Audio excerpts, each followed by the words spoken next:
Bonjour! En utilisant la fonction prononcée, les élèves doivent exercer des actions de motricité fine. Ils touchent précisément la partie pour sélectionner et appuient sur la fonction prononcée.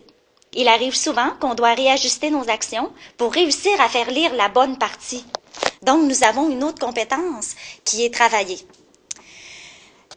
Ensuite, les élèves développent à mener à terme une activité et un projet. Ils s'engagent dans une communication avec Siri et prennent la parole. Ils utilisent l'iPad en le manipulant adéquatement. Ils persévèrent aussi et ils s'attendent à un résultat. Ils apprécient leurs apprentissages et sont heureux de participer. Il y a quelques exemples précis que je fais pendant ma journée où on utilise Siri.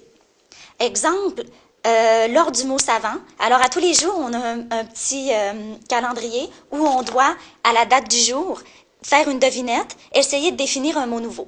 Donc, les amis du jour sont amenés à utiliser l'iPad et faire une recherche avec le mot à découvrir. Aussi, il y a les questions sur le vif, comme par exemple en causerie, lorsqu'on peut parler comme par exemple de la météo ou une idée du jour, comme par exemple un objet léger ou bon. Les élèves sont capables avec Siri de poser des questions et on a toujours hâte d'attendre la réponse de Siri. Ainsi, ça développe l'intérêt et les élèves sont